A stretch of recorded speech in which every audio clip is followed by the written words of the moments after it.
are seeing that. So it's very clear. And then we are clear in our mind. The president has done well. To Kpandai. Yes. Right. Mr. Computer, how many hours is it from here to Kpandai by road? No, it's not far. It's not far? Kpandai is not even far from my hometown. From Bimbila, I wouldn't say you go to Kpandai. We are very close. Yes, from Accra. If you use Volta, you just cross either Dambaya or you through Jessica. Okay. So in the space of 4 or 5 hours, you'll be there. Okay. Yes. And we are working on the route, so it's very, the big push, go there and see, you enjoy the route. Very fantastic. The president is up to tax. The people are so happy. They are voting a better government and they are enjoying their fruits now. If you go there, I used the route about a week ago. I was in Oti region to do some work. Kpandai is a very interesting area. And I thank them. When the ruling came, the people were so happy. They were jubilating all over the place. Were they? It was like a Burunya day.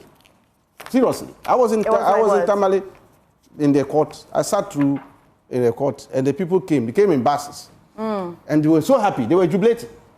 Because justice has been done. We're good people of Kpandai.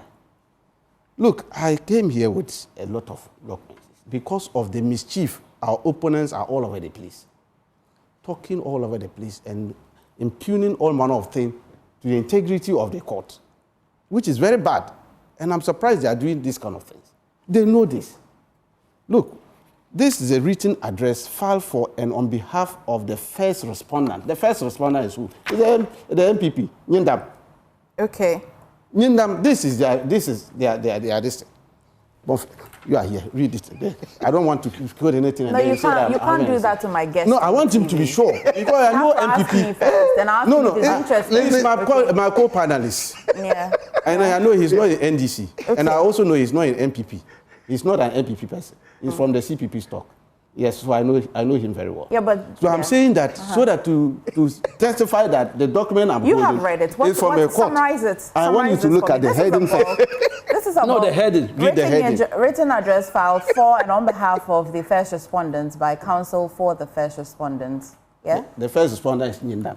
Is Nyindam. What's in there? What's the summary? Sir, I want you to get something. A portion I want you to read. Read this one and tell me whether.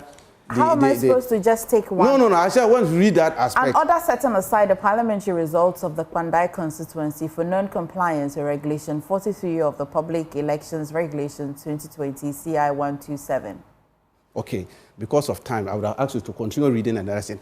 Today, they are all over the place writing constitutions saying that we were rather going in for only 41 polling stations.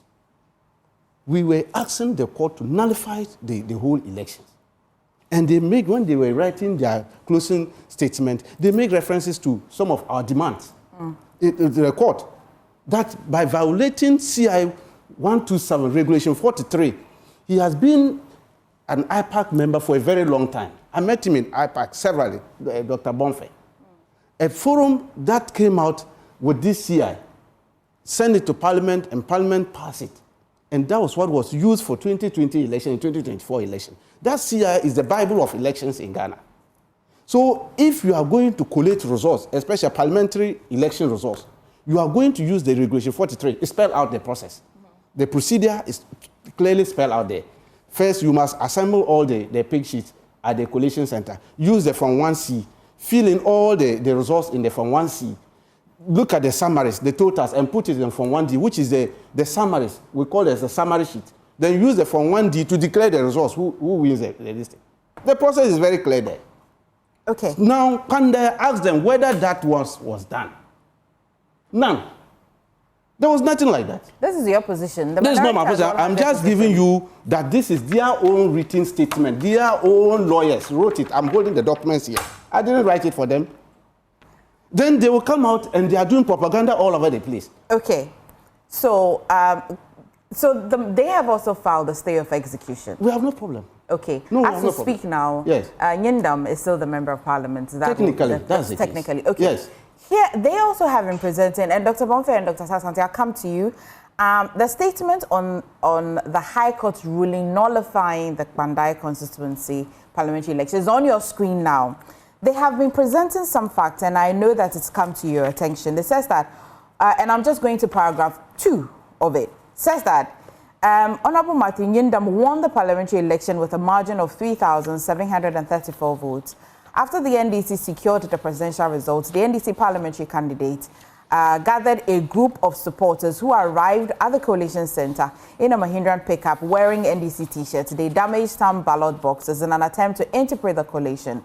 Interrupt the coalition, believing that the Electoral Commission will not have the pink sheets required to complete the declaration. The tension that followed created serious security risk. This led the Electoral Commission to move the final declaration to its regional office in Tamale. All NDC agents had already signed the pink sheets at every polling station across the constituency, confirming the accuracy of the result. In fact, where I want to bring to your attention is on the fourth paragraph, it says that during the trial, the main witnesses for the NDC stated that the total votes in contention were about 500. Even if the court had awarded all 500 votes to the NDC candidate, he still would have lost by more than 3,000 votes. Despite this clear position, the Tamale High Court has nullified the entire results and ordered a rerun in the constituency. How do you respond to this? That's why I'm saying that this is a propaganda piece being put out by my worthy brother. So in court, you didn't contend about 500 votes. What are you talking about? I'm saying that we have the proceedings here. Because you don't have time. I would have read the proceedings, the questions, when we cross-examined the second. So that's a pure lie. They brought that video, the thing that they are referring to. You see, if the gods want to kill you, they first make you mad. We didn't bring that video. They brought it. What video are you talking about? I'm talking about the video they are talking of, that vandalism and all those kind of things. I'm talking about the 500. I'm saying I'll get to that place. Okay. That's the 41 polling stations they are talking of. We went there with exhibits. Totaling to the 500 votes? We went with exhibits, 41 polling stations, just to let them know that the collation was not properly done. There was a problem with the collation, and that they defied that procedure under Regulation 43 of CI 127. Ran away from Kpandai to Tamale, sat with an MPP and cooked the results and announced Nyindam as a winner. So we're exhibiting the 41 polling stations for the judge, the trial judge to see that, look, these are evidence that collation was not done. There was a process after we have finished the presidential results. John Dramani Mahama won the presidential election there. When they realized that. Yes. So the when statement that you're describing as their director of election was trying to rig the presidential election results on TV, your channel had to stop him. I was on him with a partner. He was trying to rig that results when your officer told him that, hey, it's rather NDC who won the presidential. You see how they are. MPP, they have appetite for rigging elections. That is how they are. And they do it they connive with crooked electoral officers like the one that happened in Kpandai. And I'm saying that I've just shown you, I could read through the cross-examination when we got to that place and we mentioned that, look, the irregularities, illegalities, and breaches of natural justice principles which were occasioned in the election of the issue at the Kpandai Constituency Coalition Center did fundamentally affect the results of the election. As a result, same ought to be set aside. So you went to court to nullify the entire... The entire... you didn't contend on 500 No, votes. we didn't at all. What they are impugning is that because of the exhibit we brought, the 41 was making reference to the illegalities, the wrong entries, and all those kind of things. They are now hinging on the straw to do propaganda on their people. They've lost. Okay. Do you know that when they were coming to court... No, I want to land here. Please when they were coming to court, they had already written an appeal and motion of stay of execution in their pocket. No, okay, so before in fact, I've got the MP for the Kpandai constituency on phone. And thank you for joining us. Good morning, Honorable. And so yesterday in the news, I saw that you were alleging that 2 weeks before the final decision in court, you were already hearing that the NDC was of the position that they were going to win the case. It was going to be their day in court. This morning as well, the Deputy Director for Elections for the NDC alleges that they went to court seeking a whole nullifying of the entire results of the Kpandai constituency. What's your position? You know, let me on it to viewers and well. And then good morning to Tonko too. I have to greet him. I'm a gentleman. You see, there won't be enough time because I'm sure he has made whatever allegation he made. 2 weeks' time, we pick signal. And it is clear, if you ask anybody in Kpandai, he will tell you that the NDC, they were moving around telling people that there's going to be by-election in Kpandai. There are social posts that we blocked from their handles. Are you getting me? Go from Friday that they should be prepared. By-election is looming in Kpandai. I am in court with you. And then you have started saying this. And when we go to court, exactly what you said is what has been displayed by the judge. Your guess is as good as mine. Now, if we talk about the 41 polling station that they allege that there were infractions, Tanko doesn't even know the infractions he's talking about. How will somebody vote for presidential and not vote for parliamentary, and then you say that it is an infraction? Why will you then say that I have a pink sheet, and on that pink sheet, my total votes were not recorded as a duplicate, because the EC has the original pink sheet, and we are giving duplicates. So if your duplicate, total votes were not recorded, is it an infraction? If you take another complaint, then you then tell me that if you take your pink sheet, the range of ballots were not written on a pink sheet, and it is an infraction, and the court should nullify the results. Let Tonko know that this election that we held, proxy voting were biometrically verified. And then your person then tell me that somebody voted proxy and was biometrically verified. It is an infraction. And then all these pink sheets are there. And then you sit on another pink sheet that, look, there is a rating of 1,422. There is no polling station in Ghana today as we speak that has up to 800 voters on it. There's no polling station in Ghana. Meanwhile, when you take the original pink sheet, the 422 is written, talent, and is there. And all this evidence were presented to the court. Is that what we call infractions? In any case, 2012, His Excellency John Dramani Mahama and Nana Addo Dankwa Akufo-Addo were in court on these infractions. And the ruling is knowledge, is public to everybody. 2020, Nana Addo Dankwa Akufo-Addo and John Mahama were still in court again with these infractions. The court came out with its ruling. They admitted on oath that they have received all their 152 pink sheets. They've not been able to collate results. They never disputed and attacked the results that they got. They were in court and they are admitting. Now, when we talk about the collation, and they are talking about collation was moved from where to where to where, Tonko was talking about something that the EC has never been asked of at the court that they were not able to produce. They from C. It is not true. All those documents are there. Even yesterday, I submitted all documents to my party office. So sometimes, if you think that today, you can do whatever you want to do because you think that there are powers behind you. I won that election with 3,734. There is no rigging. Nothing went on. The people of Kpandai voted for me. I was in government 2020. We were hard pressed for seats. I lost that seat, although I was a leader in parliament. I lost that seat to him by 2072. I never used my powers, the state powers, to coerce and to force the will of the people in Kpandai. I never did that. Will you say are the infractions? So Tanko Computer is also talking about the infractions. I seem to hear you say that they're not exactly the infractions that you both are contending in court. What are the infractions you want to draw attention to, particularly? You mean myself or Tanko? No, yourself. Yes, that's what I'm saying, that I enumerated some of the things that they call infractions. Okay. Okay, I told you, today, if you are going to the polls to vote, they should remember that we are running elections one day, which is president, but the verification is one. So if I at the verification center and I go to the poll and I vote for one person and I don't vote for the other person, you should know that obviously the BVG will record higher than your vote. So let me give you a typical example. You go to Unyombo, the total votes there are 525. So the BVD records 525. If you take the presidential election, total vote cast there is 525. But when you come to parliamentary, the vote cast there is 5-2-4. And then you say that it is an infraction. Okay. And then the court is presented with this evidence.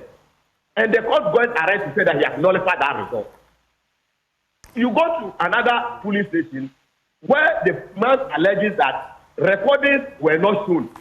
The total votes were not recorded on a pink sheet. And then the original pink sheet is given to the court and total votes are recorded. And the court then says that please nullify this result because it's an infraction. Where on earth have you seen that, my dear? Mr. Nyindam, so where are you with the appellate process? Luckily, we have laws in this country. So if you don't feel quite treated well, especially because you've been citing that 2 weeks before that, the NDC went round already preempting a by-election. But where are you with the appellate process? Yes, for now, just like you were saying, that we knew what. We knew because your actions and inactions clearly demonstrated that the judge had already told you what was going to happen. Because you were on social media everywhere. So when we were going, we decided that fine, the best we can do as law-abiding citizens is that when the judge comes up with his ruling, we will accept. But when we disagree, we have to move ahead. So we have to file stay of execution and then file appeal. And that's what we have done. Because that's the only thing we can. What else can we do? That to go to the next court for justice to be delivered. Okay. It is very sad. Sometimes it is very sad.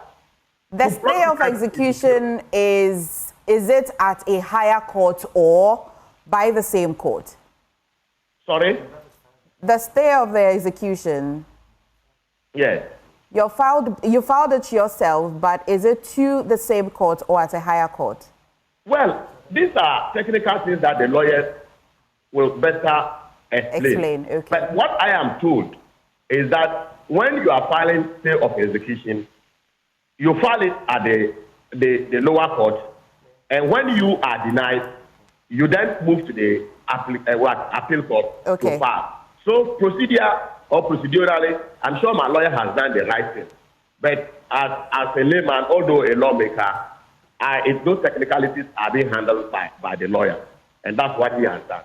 But I can say on authority that they will file the stay of execution, and then we'll file the appeal, and where all this have to be served or brought to their attention, I'm sure that we have done that. Okay. So at the moment, you're representing the Kpandai constituency. Yes, I am the MP for Kpandai, and I still represent my people.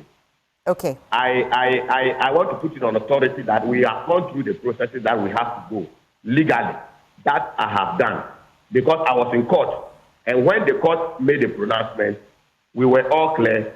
He said the judgment will be ready, God's willing, on Friday.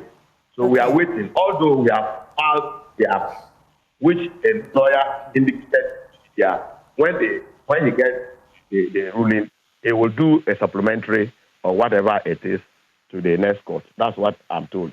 Okay. Thank you so much for coming to give us some clarity on the show. I'm grateful, my dear. All right, Mr. Computer, you've heard the member of Parliament. Yes. Let me greet him. He's my good friend, Honorable Nyindam. We are from the same area. How did You are my friend, but you are not my good friend. We are from the same area. Yes, you are not my good friend. Mr. Computer, how did you know that there was going to be a by-election? Oh, do you go to court and think that you are going to lose? Have you ever done that? You are a student. When you are writing exams, do you always have in your mind, I'm going to fail this exam paper? When you come out, you are always happy that you're going to pass. It is only when the results come down, you know that your jubilation was just in Akotia.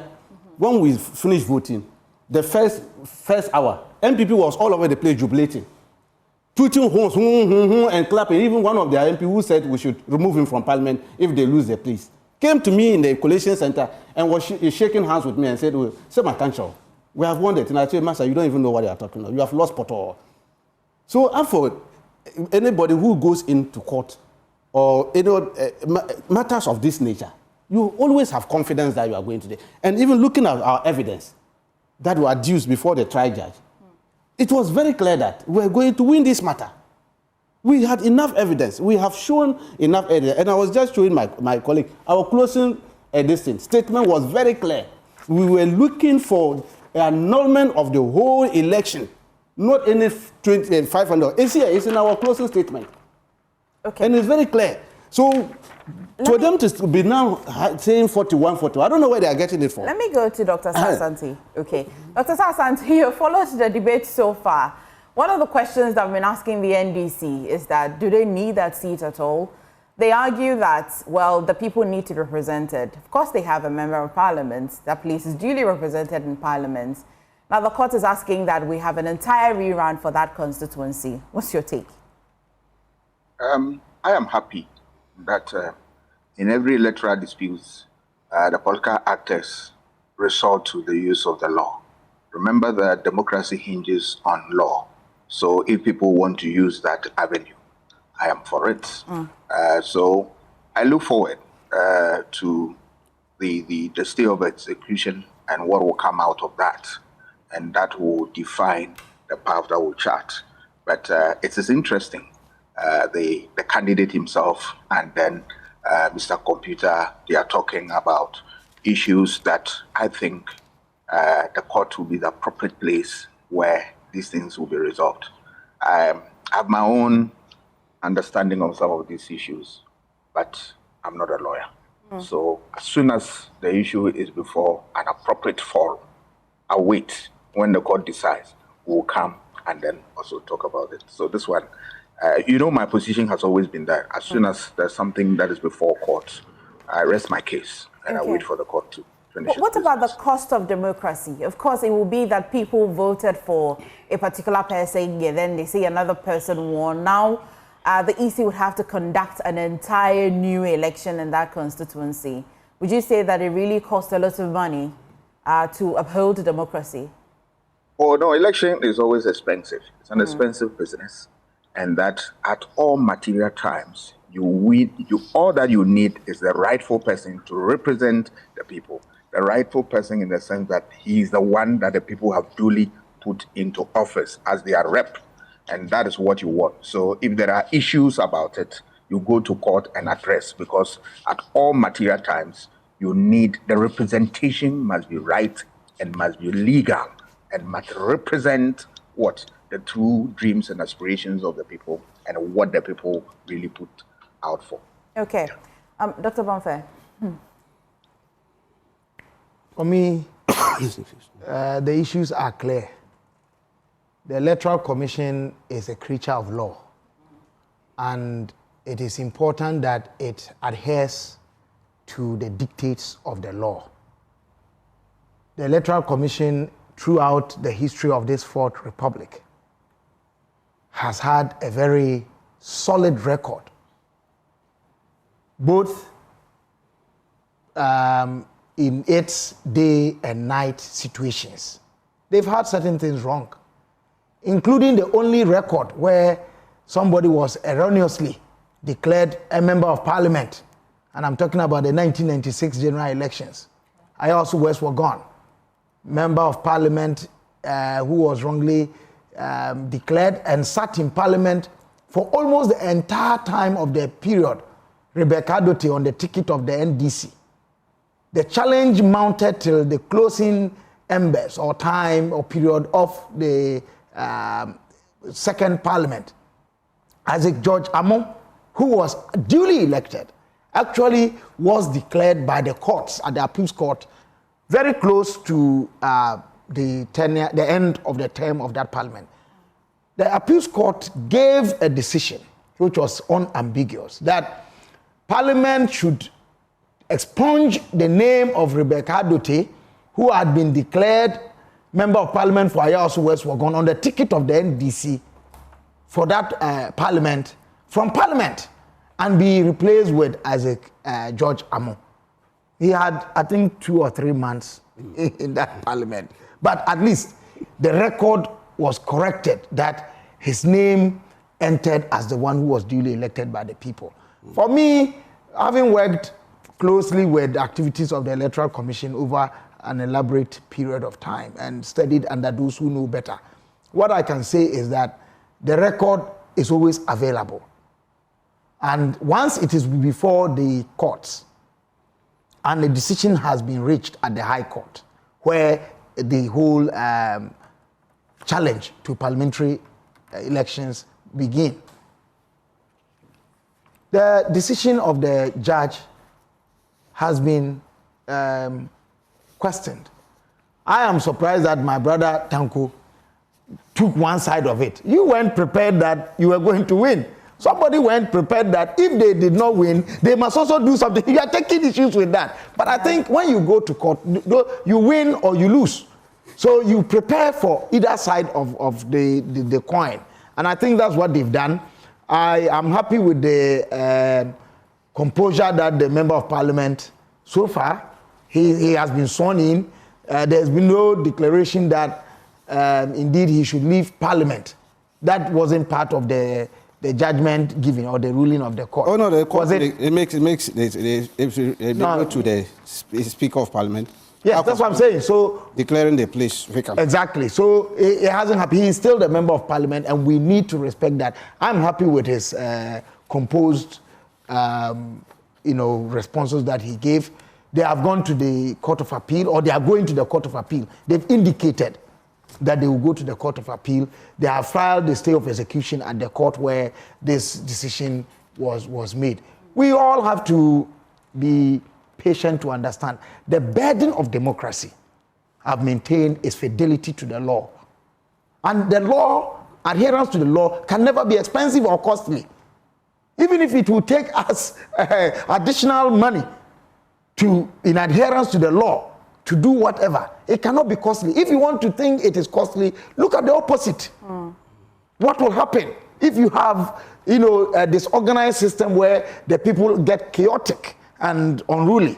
So we need to all be measured and understand, for me, and that will be my concluding statement, that Tanko is sitting here a party person, I am sitting here a non-party person, MFI is sitting here a media person. We all have equal stake in the development of this country, including those who have not had the privilege or the opportunity to come on air this morning to speak. Yeah. And so we need to respect all others and be sure that we take the views of other people into account in pushing this country forward.